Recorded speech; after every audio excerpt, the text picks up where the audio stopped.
Hi. So thank you for the moderation. Jamie Wilkie from SSH, so a Finnish-based software company specializing in privileged access management. I apologize for speaking English, but you do not want to hear me speaking French. However, I'm joined today by one of our partners, Alex here, who is French. So if you would like to have a conversation with us in English or in French afterwards, please feel free to do so. Thank you.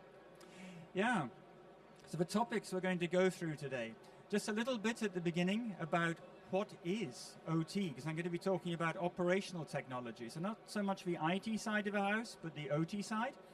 And just in case anyone's not quite familiar with what the differences are, I'll cover that a little bit at the beginning. And I'll then get into some of the challenges or innovation happening in this space, particularly around the increasing digitization of production, and at the same time, the increasing pressure of as a compliance with regulations. I'll take you a little bit through what the SSH as a privileged access management solution does as a OT, and a couple of customer examples. I hope you find it interesting, and yeah, it's, in a setting like this, I realize it's also quite difficult to hear, so if I'm talking too quickly, just tell me to slow down. Okay, let's get on with it.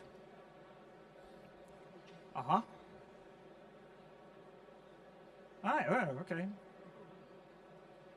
Right, so what is operational technology? I think a simple description is to say that it is the production infrastructure of organizations whose value creation depends on physical processes. So we're not talking in the first instance about bits and bytes, we're talking about real things. Cars, electricity, water, all the most basic things that we need physically to lead our lives. For these organizations, OT is their business. That is what they make their money from. And OT has a couple of qualities which are a bit different to IT. One is that disruption is incredibly expensive. So downtime in a production process is simply not acceptable.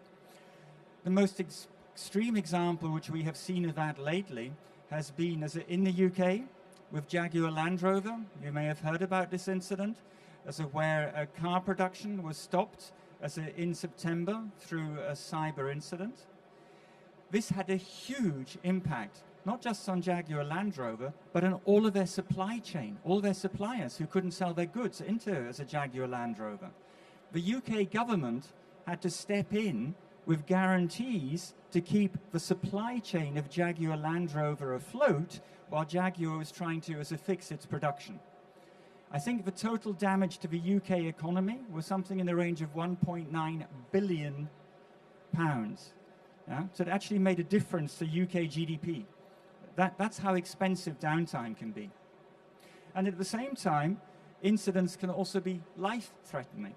Yeah? So if something goes wrong, for instance, let's say in a factory, and a robot uncontrollably makes a movement, it can hit a person, it can kill a person. The other thing to remember is that OT is the backbone of our society. Yeah? There are so many simulations. If we had no electricity, how long would it take until civil war breaks out? The German government did a simulation a couple of years ago. They reckoned it would take a week. Yeah? And we'd be fighting each other for the bare resources. And that's why we talk about critical national infrastructure in English, and of course in all countries. And that's what we're talking about in OT. If we get a little bit more into the technology, there are also some quite big differences between OT and IT. So on the IT side of the house, and this is a kind of a black and white picture, just to make it clear. Yeah? So everything is data-driven. Yeah? We care about data. And we understand that data is value. Typically, IT environments are very standardized. They're very scalable. Think of these mega AI factories which are being built at the moment, and everything is highly virtualized. The equipment we use typically is only in service for maybe 5 years, and then it's redundant, it's replaced by something else. And particularly when we think of security, the big priorities we have are the classic CIA, confidentiality, integrity, availability of data. Now change to the other side of the house, to the OT side. There the priorities are quite different. We're talking about physical processes. And so people care about physical safety. Sometimes they call it yellow safety. Yeah? So the red button that you hit before a machine damages something or hurts a person. We care about safety and we care about availability. But availability not in the sense of data availability, but uptime of that production process. And this is measured using statistics, which we don't normally use in IT. So a classic measurement in manufacturing is OEE, overall equipment effectiveness. And that is essentially the product of availability, so uptime, how long is my factory running, performance, how many pieces am I producing per hour, and quality, how good are the pieces, do I have to reject them or can I sell them all? And if you take those three values, you multiply them together, that gives you your OEE. Theoretically, you want to achieve 100, you never do. And that's what people are being measured by. Every plant or site is different. Yeah? And there are many industry as a protocols as well at technical level. And the equipment which we have here is often in use for decades, literally for tens of years. In the case of a water industry, think of a sewage system in London or in Paris. It's been there since the middle of the 19th century. And we have a kind of an architectural model which has been used since the 1990s in the space of industrial automation to try and bring some order into, well, what's happening on the factory floor and what's happening as it to IT systems which are engaging with them. And that's a picture in the middle here, which basically is saying you've got machines at the bottom, you've got first control layer at level as a 2. This is where you have your PLCs, your RTUs, your SCADA systems, all the things that people know in industrial automation, which we've never heard about in IT.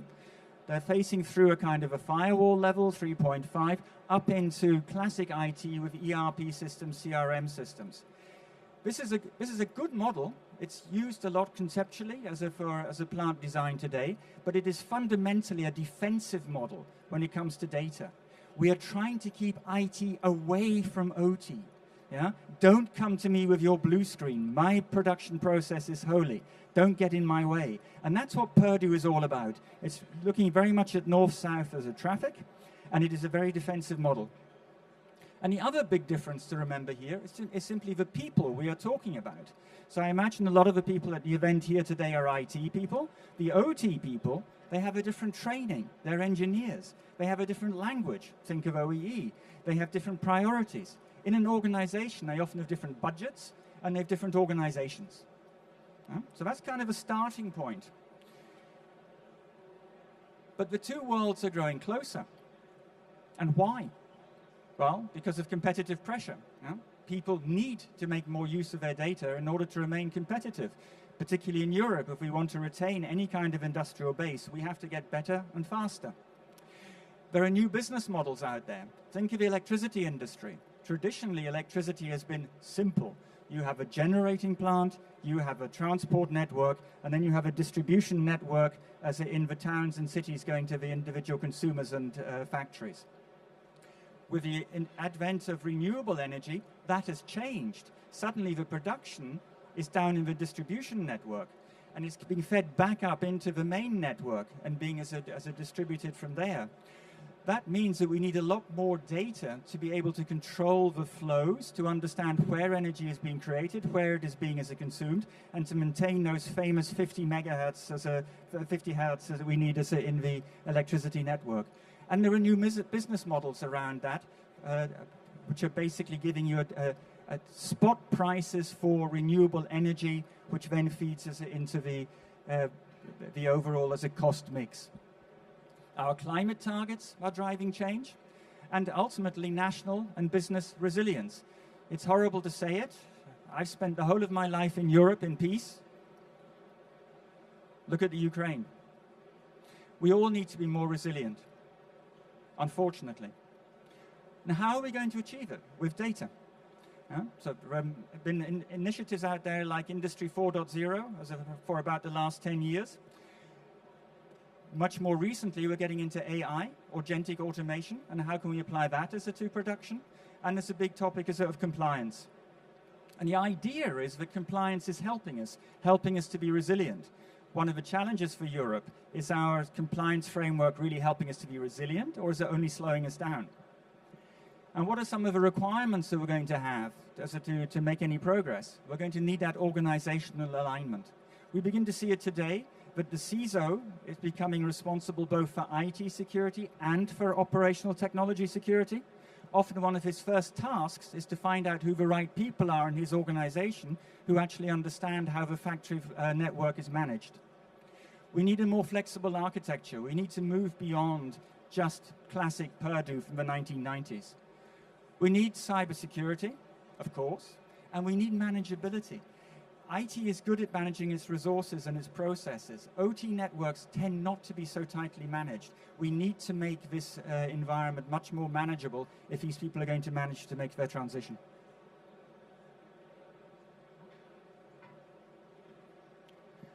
So let me give you an example, and I'm going to, in the example, I'm also going to get into the space of privileged access management as well. What you see here is two things. You see the new an example of a new architecture, and on the right-hand side, you see a little bit of a photograph of what a modern factory might begin to look like. This is actually based on a model Industrie 4.0 as a factory, which we work together with. Maybe the first thing you see over here on the picture is you've got this little island with a robot arm on it. This is essentially a production module. And that's one of the first things which Industry 4.0 is allowing you to do. Production becomes much more modular. It becomes much more modular. It becomes much more flexible. These are all principles that a lot of us are familiar with from the IT world, that you break modules down and you can combine things in new ways. It's not so much the traditional way of working in factories. We want to be able to become more modular. We want to become more flexible in how we combine these devices, but we need to do it in a way which serves the business. And what is it that the business is looking for? Well, it's looking for more automation, and it's looking for solutions which are vendor neutral. So much of today's automation is very much tied to single vendors. You want to be able to adapt. You want to be able to adapt to changes in the supply chain. So where are my goods coming from? Is there a blockage in the Red Sea? Do I need to get a different product from a different source? And do I have changes in demand? Are my customers looking for something different? I want to be able to rapidly retool. In production, it's often a real problem that the cost of changing a production line from producing part A to part B is very high, because you have to, not only as a change the configuration of a machinery, but coming to the next point, you have to ensure that your new configuration is again compliant with the many rules and regulations that apply in production, ultimately leading up to CE, the European basically safety quality as a certification. We need CE both for the products being produced, but also for the production process. Customers face the challenge of small lots and production ramp up. I was talking to a supplier of sensor products for industrial environments the other day, and they were saying to me, when they introduce a new sensor into the market, it can take 3 to 5 years until they reach the level where they're not just producing a small number of a sensor, but it's reached something like the level of mass production. Now, this is quite a slow industry, so this ramp-up period is very expensive. I don't want to have to invest in all the machines I need for full mass production early on. I want to be able to work in a much more flexible and agile way during that ramp-up phase. Documentation sounds boring, really important. Again, driven as a regulation, there's something called the Digital Product Passport, which fundamentally all products in Europe are going to need in future, particularly products with as strong as electronic or as IT as a component in them. The first example of this are batteries. So the batteries being used in cars or for mass storage of electricity. Where do I get the data from, and how do I ensure that I'm able to access the data easily and provide reliable documentation? All of this is going to be It's being supported by standards and initiatives. I don't have time to go into all of them on the right-hand side.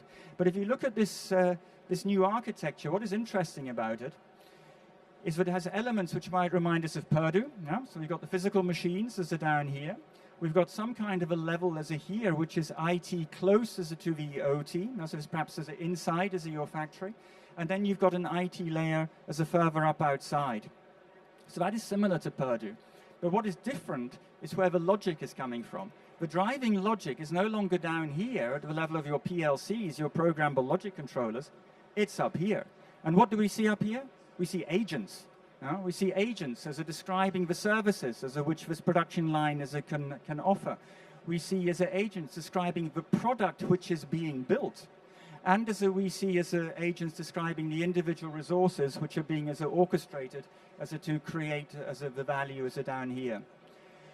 Initially, as these kinds of agents will be traditionally programmed as quite deterministic, but it is clear that we're going to see more and more AI in this space. And that is very challenging, because AI brings, of course, as immense benefits, but it brings as certain qualities which are very difficult to as a constrain in a production as environment. So one of them is that it's basically non-deterministic. You don't actually know as what an AI is going to do. They can do something different today than what it did as tomorrow. We will see that these agents become as very short-lived. They get spun up, they do something as they disappear again. And we will see that they work as quite autonomously. They make up their own mind what they're going to do. To be able to apply this flexible technology to this critical basis down here, we need to have the right controls in place. We need to have the right guardrails. We need to make sure that AI doesn't go off and do something completely crazy. All of these points together begin to reach over as to PAM, to privileged access management. One thing is clear. If you want to have You want to have a production environment which is increasingly as digitized, but you must have control of who is doing what and when they are doing it and are they allowed to do it.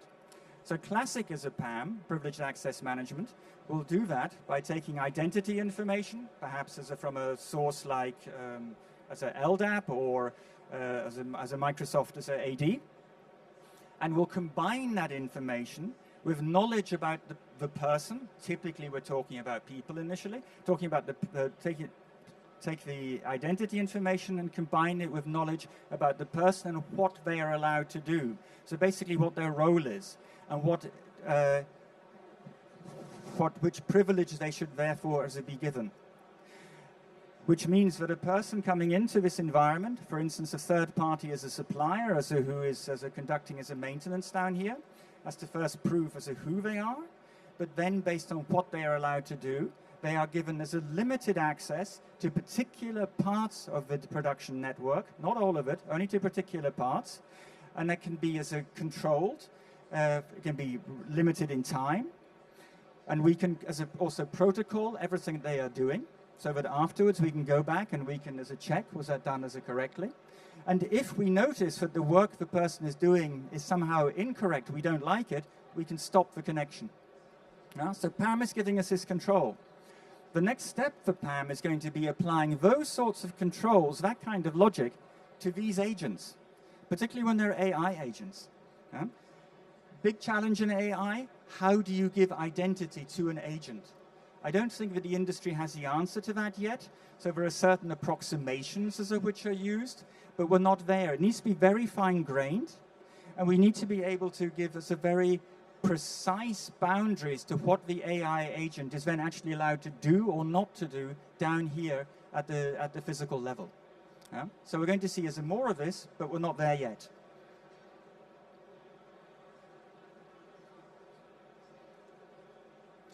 Briefly on compliance, and I see, by the way, that I think one of the presentations today is about exactly this. Particularly in Europe, we have a very strong regulatory framework. Both operators and suppliers are obliged to follow it. So what do I mean by that? Operators, in this sense, are the people running the infrastructure. So I run a factory, or I run an electricity network, or I run the water supply. Then I'm an operator. The suppliers are the people who are providing machinery into that environment. So a supplier could maybe have laser cutters, or they have as a, automation systems. And examples of famous suppliers as it would be Siemens or Trumpf. Yeah? And the operators could be as your favorite as the utilities. The operators as a fall largely under the European NIS regulation, the new as a NIS2 as a regulation.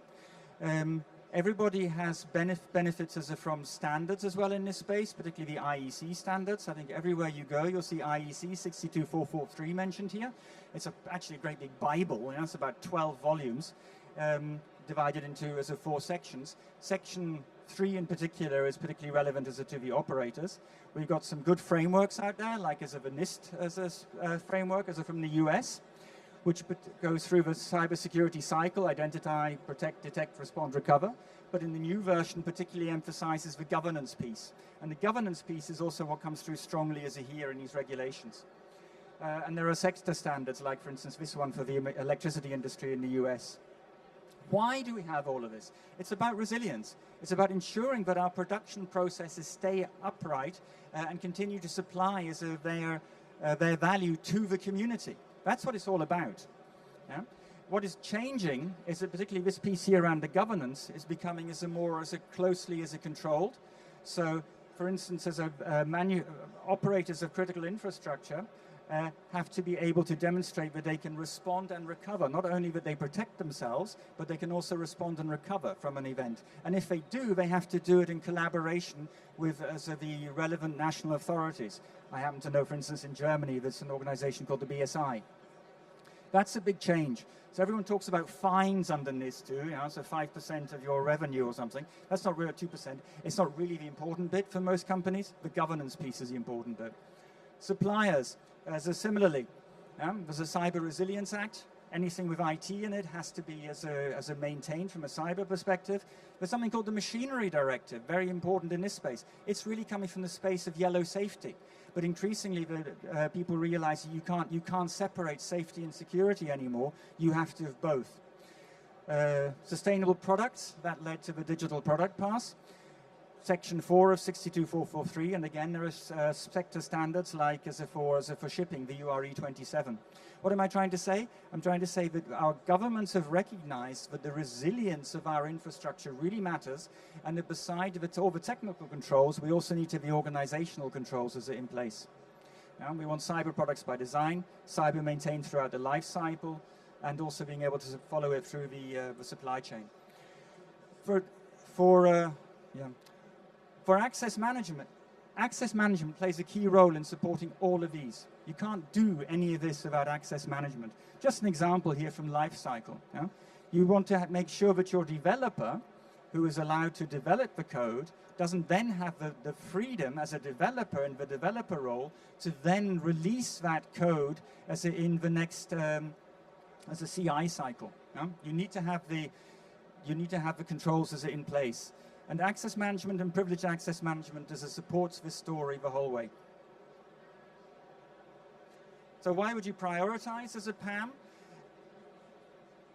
Number of reasons why you should. This is kind of like a summary. Remember that uptime and safety? We need to be able to prevent and mitigate errors. So we want that role-based access, just in time and just enough access. You need an audit trail. You need session recording. You need to prove and improve as to how you're working.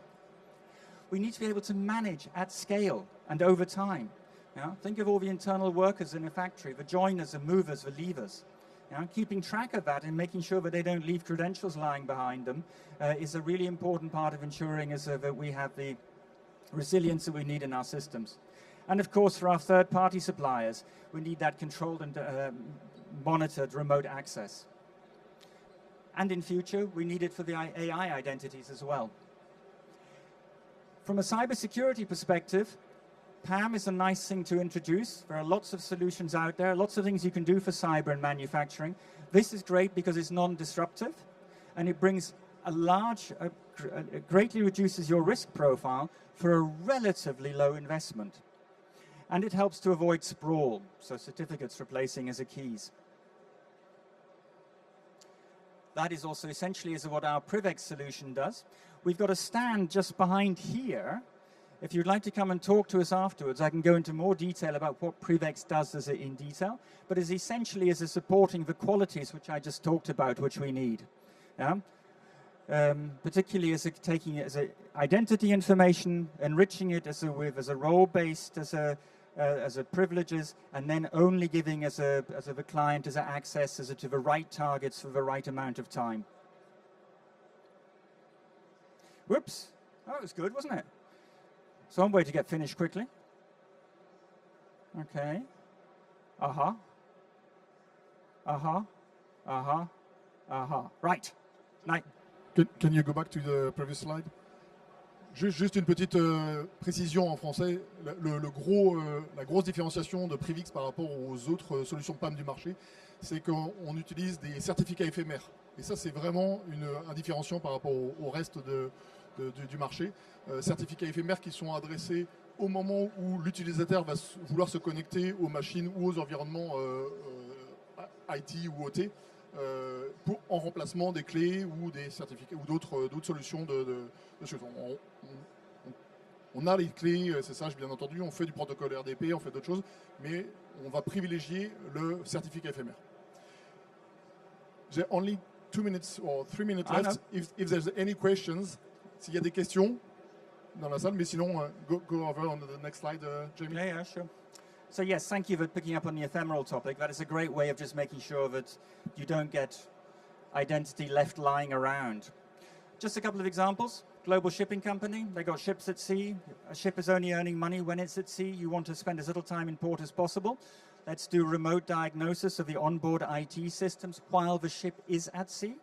But then we need to be able to restrict the access to those systems, and to be able to audit who connected when and what they did. And so this is buying time. That's what's important for these people. It's buying time. They spend less time in port because they've done a lot of the maintenance while they're still at sea. Energy grid. Interesting example here because there are many distributed sites. How do you manage all of those? How do you as a controller access to them? And again, make sure that in the case of an incident that you can respond quickly, and also have an audit trail.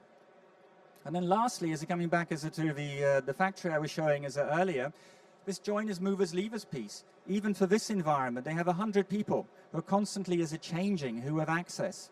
They don't want to leave old identity lying around in the system. No? So SSH keys, bad idea. Ephemeral certificates, much better idea. That's at the technical level, and then just at the visibility and the manageability as a point of view, it is so much easier for the responsible manager to keep an eye on who is accessing his environment. So just to summarize, what does modern PAM do? It increases your resilience, the manageability, and the cybersecurity of your OT environment. It's not just a cyber topic, it's a resilience topic, it's a manageability topic. It works as a brownfield environment, the 30 and 40-year-old environments, and of course it supports third-party access. But it also supports those modern environments which I was starting to talk about, the modern architectures, and ultimately the AI agents as they become a part of a way that we do production. Thank you very much for your attention, and please join us at the stand beside us if you would like to ask us any more questions. Thank you. Effectivement, on a un stand juste derrière, là, donc si vous avez besoin, n'hésitez pas. Thank you, Jamie.